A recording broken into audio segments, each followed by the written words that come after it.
Hello and good evening to everybody. Welcome back to Gooner Gathering. I am Gooner Lee Meadows with an impromptu live stream because we've had some official news come through from the Arsenal website about who is travelling from Stansted Airport, just not a million miles away from where I am right now, going to the United States to kick off the tour of the United States with 3 games, of course, against the MLS All-Stars in Washington on Thursday, against Man United on Saturday 22nd, and against Barcelona on Thursday the 27th. So let's get into it, shall we? Let's go through who has been selected. There are a good number of names here. There are also a few noticeable absence. We'll go through them all. We'll go through as it says on the Arsenal website in terms of the squad numbers. So, number 1, Aaron Ramsdale. Number 2, William Saliba. Number 3 is Kieran Tierney. 4, Ben White. 6, Gabriel. 7, Saka. Number 8, this is an interesting one. Martin Odegaard has been called up, despite the fact he was pulled out from the game against Nuremberg in the midweek. Number 9, Jesus. Number 11, Martinelli. That's significant. Number 12 is Timber, of course, the new signing. 13, surprisingly for me, Ronaldson, the goalkeeper. Yeah, he's been called up on the flight. I know. We'll carry on. We'll go through them again in a minute. Number 14, Eddie Nketiah. 15 is Kiwa. 16, Holding. 18 is Tomiyasu, so obviously his return from his injuries, which is great news. Leo Trossard, number 19. That's great news because there was reports of him carrying a little bit of a knock following the game this midweek. Number 20 is Jorginho. 21 is Fabio Vieira. 25 is Big Mo. Mo. Of course he's going to be there. Mo El-Nini is called up for the squad. 26 is Flo Balogun. So obviously representing the United States these days. So I guess it's kind of nice for him to be going out that way and at least having the 3 games there. Whether his long-term future remains with us, we shall see. 27, perhaps the forgotten man, Marquinhos, joins the travelling party. Alongside the new man, number 29, Havertz. 31 is Karl Hein, the goalkeeper. Another American international, number 32, is Aston Trusty. I'm just looking at my PC. 35, Zinchenko, back from his injury that kept him out of the last couple of games of the last season. 41, of course, the big name signing that everyone's talking about is Declan Rice. I'm so excited to have Declan in my team. I can't deny that one. And last number in this squad is Koza Dubry. He's a very, very highly rated young player. Has featured on the periphery a little bit in terms of the Arsenal, in terms of some of the preseason games and stuff. So it should be interesting to see how they all get on. So that's a lot of names to digest. Let's slow it down a little bit because I know a list of names isn't very interesting. I'll break it down into mentioning the captain, Martin Odegaard. An absolute key player. Was such a main man in the season just gone. Obviously has just had a little bit of an injury in Germany during the first big pre-season game, of course. But if he's not too bad, it's great to see him going out to travel. That's a very interesting one to see. I was frankly astonished to see the name of Alex Runarsson included. I don't know about you guys. And please, guys, if you are watching, please feel free to enter the chat and talk about whatever you want to talk about. We'll be live here for about 10, 15 minutes today, I think.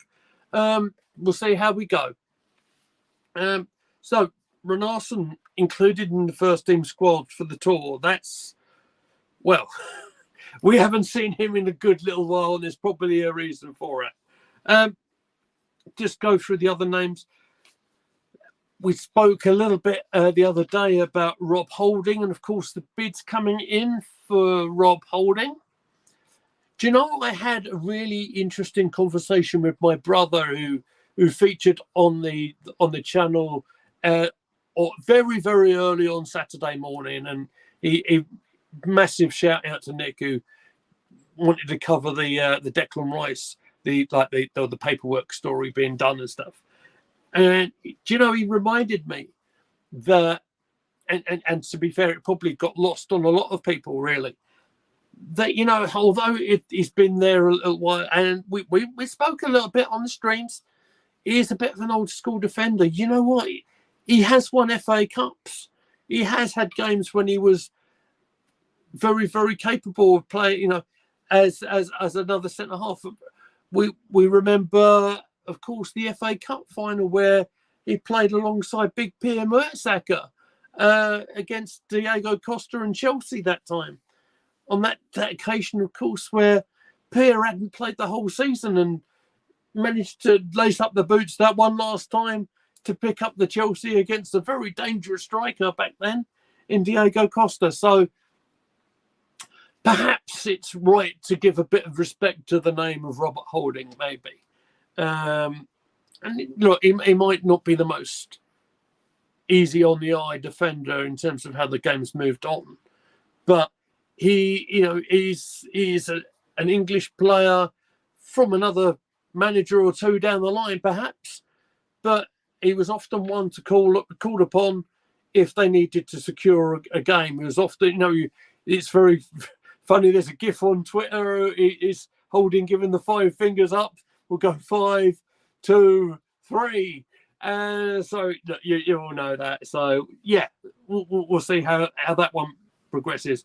I want to bring up Takahiro Tomiyasu. I nearly said it first time. Give me a bit of credit.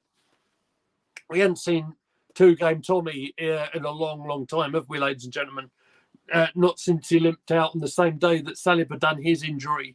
So to see him involved in the first team squad, that's another really good name to have. In terms of, we've been talking versatility in the first team squad. Of course, Tomiyasu can pretty much play either position, either on the left, on the right. Don't forget, he did play on left-back position against Liverpool, where he did a great job on Mo Salah a little while ago. Apology, I can hear my voice is a bit croaky today, by the way. I've been doing too much talking, I think. Right, so we'll talk about Leandro Trossard. Of course, he played in the Xhaka role, if you like, on Wednesday. Interesting to see him and how his career will carry on at Arsenal. Obviously, with one player down in Xhaka, a lot of us would have called for Trossard to be playing a lot more during the season just gone. Be interesting, obviously, now having the full season with the Arsenal as well with him. Obviously, he'll get a full pre-season and such like that. It'll be interesting to see if he was be one of them to start them big games in terms of Manchester City and the Charity Shield. Sorry, how old am I? Community Shield, and whether he gets the big start in the first opening game of the Premier League season against Nottingham Forest. So we've dealt with them. Other noticeable names I want to single out a little bit. Mo El-Neni, who obviously picked up a massive injury. I think, if I'm remembering correctly, did he not play a 90-minute job potentially against Fulham, despite the fact he had a major injury going on? Managed to survive the 90 minutes on that day in the Premier League season, and then we literally hadn't seen him. Of course, his contract would have been up, but they've renewed it for another year.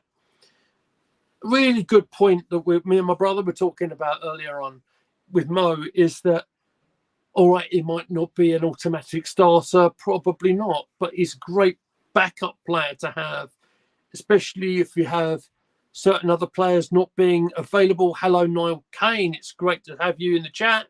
Welcome, and thank you for joining us on our live tonight.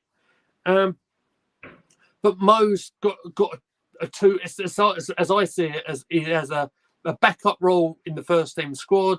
He also has that role where he's been coaching the youngsters. He's been coaching the under-23s a little bit alongside the other guys like Jack Wilshere, like Xhaka did a little bit last season, like Rob Holding did a little bit for last season. Cesc Fabregas was at the training ground doing the same sort of thing for a little bit of last season. So that's how I see Mo's role in the first team, is more of a backup sort of player, and perhaps a little bit of a cheerleader, and perhaps a little bit of doing the coaching on the younger side of things. Let's talk about the United States international Flo Balogun, who has done phenomenally well last season during his loan spell out in France. Personally, I've said before, I don't think he's going to be called into the first team in the Premier League, but I might be proved wrong. Certainly, with his time in France, he would have been able to get that first team experience, which is important for him, particularly now he's seemingly got that first team position in the United States squad. That's going to be awfully important for him. So it'll be great for him, in fact, going to Washington, D.C. And the other places where he'll be able to play in his home country for a little bit. Talking of playing in his home country, Aston Trusty, of course, had his first experience with the first team squad in the midweek just gone. I'd say another one who had an exceptional season actually in the Championship for Birmingham City was what named in the Championship Squad of the Year last year. Another defender, quite versatile. It certainly deserves a chance in the first team squad. Certainly, we are going to need some numbers. So, again, another one very worthy of at least having this experience in his home country. The forgotten man, Marquinhos, had perhaps forgettable kind of spell up at Norwich last season, but of course was on the score sheet in the behind the closed doors game against Watford last weekend. So again, another attacking midfield player, very good playing wide, very raw still, I think. But another name that's been named amongst the party. Two other names we'll bring up before a main event, if you like. Koza Dubry has been very often spoken about in a lot of people's social medias and stuff as very much as an up-and-coming youngster. And it'll be tremendous for one of these young players getting a bit of first-team experience. I'll talk about three youth players that are very noticeably missing very shortly. Alexander Zinchenko has travelled with the squad. Whether he'll be involved in the games, not sure yet. But if he's recovered from injury and Arteta wants to persist in playing inverted fullbacks and stuff, well, look, I might have a bit of an issue with his defending, but going forward, hitting the ball around, he is a tremendous footballer. I'm not going to deny that. And a lot of you guys will say, yeah, is an absolute first team pick. Absolutely. But as a personal view, I'd have Kieran Tierney in my left back. But then I'm very, very old school. And, I'm very aware that the game has very much changed. That set position of a defender is not so longer as defined as it might once was. And, of course, the main event, everyone's talking about him. Declan Rice was all made official sort of yesterday, sort of over two stages, where The announcement, of course, came out of West Ham saying he was leaving very late Friday into Saturday morning. And then, of course, it wasn't lost on me at 5 minutes past 1 in the afternoon UK time. It's not a reference to £105 million by any way, shape or form. It's just another slap in the teeth for West Ham, as far as I can see. But be that as it may, the big announcement, it was quite nice to see, actually, wasn't it? The first team gathered with Mikel Arteta, and they were, before discussing how the pre-season game in Germany went, introducing formally Declan Rice and Julian Timber. So integrated into the first team, of course, with Kai Havertz as well, of course. Be interesting to see how we use Havertz, by the way. Even Arteta said himself, he's not quite sure himself yet where he's going to end up. And do you know what? That's what these pre-season games are about. It's about seeing exactly what you've got and how you're going to work it with the other players around it. It's like playing with a jigsaw, if you like. I think we'll all have our opinions, especially on Havertz. But if Arteta's said that I want him to come out and one of my targets, they've managed to go and do that, and that's tremendous. He'll be happy with that. I would see him linking up potentially as a midfield or just behind as a striker. But again, it's also all about extending the depth of the first team squad.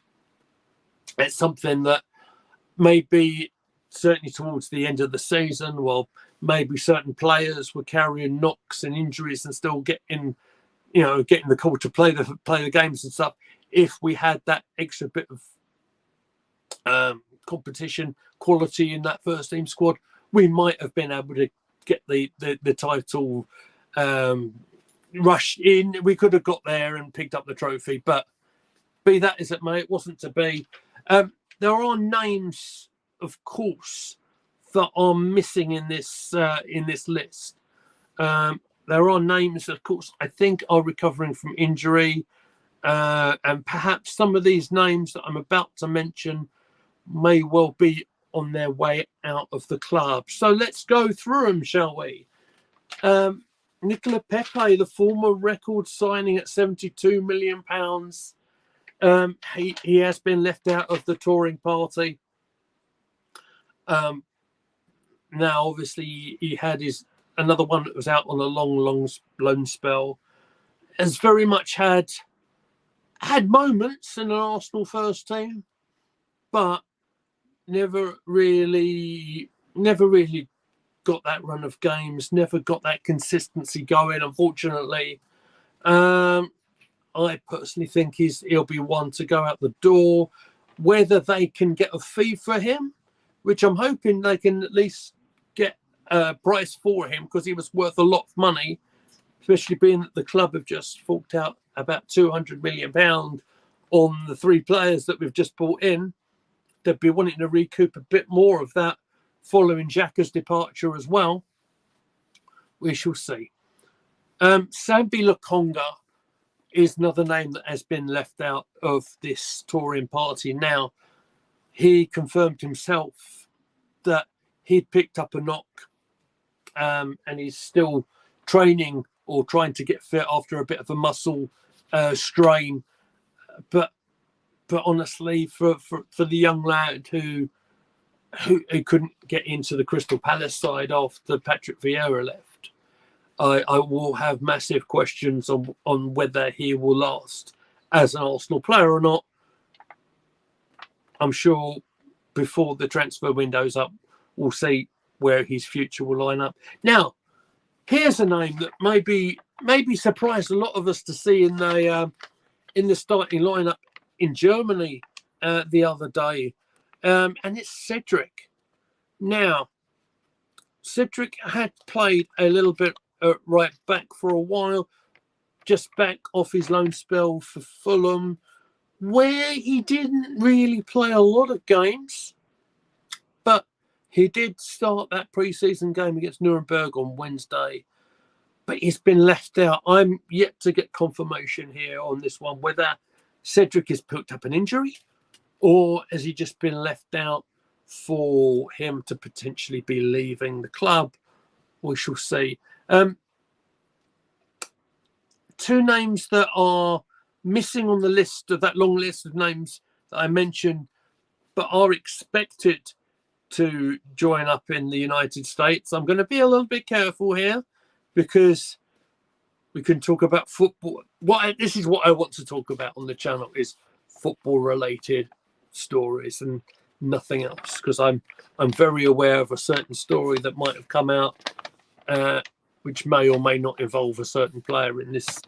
But I'll firstly talk about, without the controversy, ESR, Emil Smith-Rowe, who had obviously played for England under 21s in the tournament under Lee Carsley. And, you know, in fairness to him, he played a fair bit of game time. He was well involved in scored goals and had assists in the tournament, and good on him. I'm so pleased for ESI on that state, because we all know he's more than capable of delivering. He had so many goals and assists the season before last, and I think he even got his goals up into double digits, and I think he managed to get his goal involvement up as well. But being he had so many injuries, some of it might have been a bit of growing pains as well with the lad, to be honest.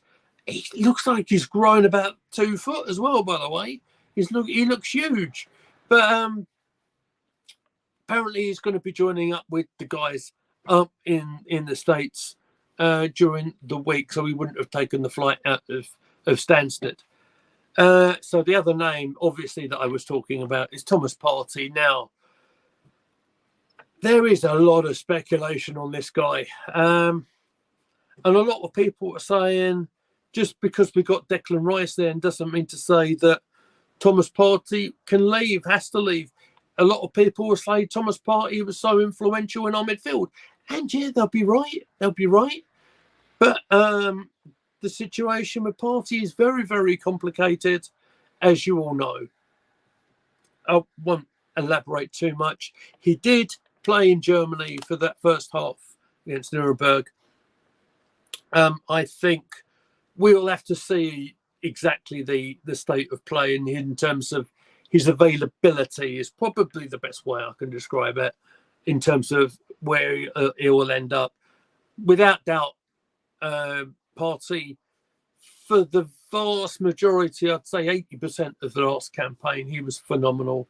He had a very influential role in our midfield. Obviously, there was a run of about 6 to 8 games right at the end where he really fell off. He did end the season playing at right back or hybrid right back, however you want to describe it. But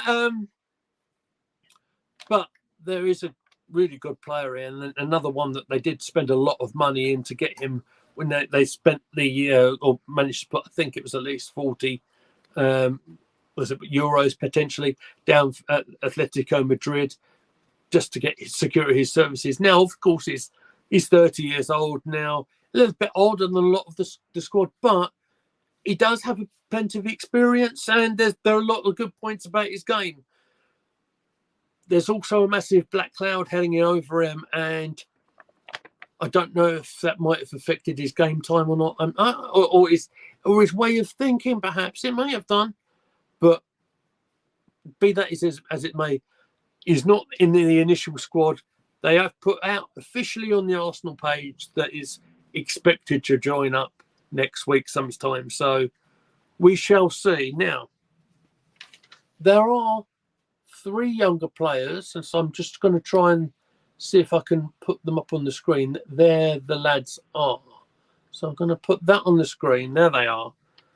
3 younger players that really did make an impression up in Germany that have been left out, and I'll try and get their pronunciations right. It's Raoul Waters, I think he's the fullback. Ethan Nwari, who was phenomenal from what I saw in the game time that he had. And a new name to my knowledge is Miles Lewis Skelly. They have been left out of this first team squad. Now, my understanding is they were informed before Germany that they won't be included in this tour of the States, but they are likely to go with the under-21 tour to go with the training camp in Spain. So that's where they are with that one. And I don't know if any of us expected the three of them to be in the first team mix. We shall see. Very early to talk about putting any of them guys in the first team, but certainly talking about potential in them. Certainly there's some in there, and we saw a brief moment or two of Nawari during the last season. Maybe we'll see a bit more of them, perhaps in the cup competitions, perhaps. But that's the state of play. That's where we are in terms of the Arsenal. Now, I think in terms of talking Arsenal news, I think that's just about it. There was a little bit of news about one of our opponents coming up for this preseason tour, which I'll talk about a little bit because it seems to me a little bit connected, perhaps. Now, Harry Maguire today put out a very interesting social media post saying that he's no longer the captain of Man United. Obviously, I think he's had the role for about 3.5 years, was given that role by Ole Gunnar Solskjaer. Now, his game time was very limited last season, of course, and Bruno Fernandes was given that captain's armband more often than not when Maguire was missing.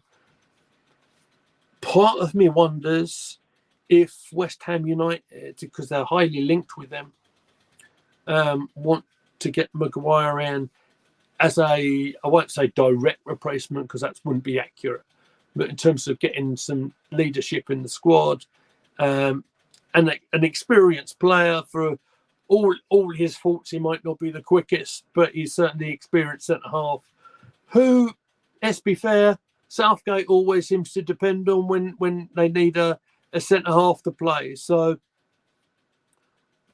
again, whether his future and his son, whoever gets United captaincy full time, he'll give him all the support and whatever. We'll see how all that lasts. Before I do get going, I covered all of the games on Arsenal's tour. Let's complete the schedule, if you like, because on Wednesday, the 2nd of August, we return to the Emirates Stadium against Monaco in the Emirates Cup. And the last pre-season game that is scheduled that I've seen certainly is the Sunday, 6th of August, Community Shield, which myself and Posh Bertie certainly will be doing the live watch along for 4 o'clock kickoff against Manchester City.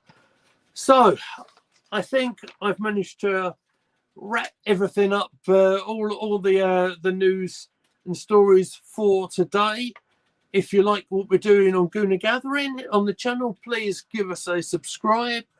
You can always find us on our social medias. There they are. You can find me on Twitter at GoonleyMead. You can find all of us at Gooner Gathering. Thank you all for joining us today in this brief sort of summing up of Arsenal's touring party for the games in the United States coming up. Until we see you again, take care of yourselves and we'll see you soon.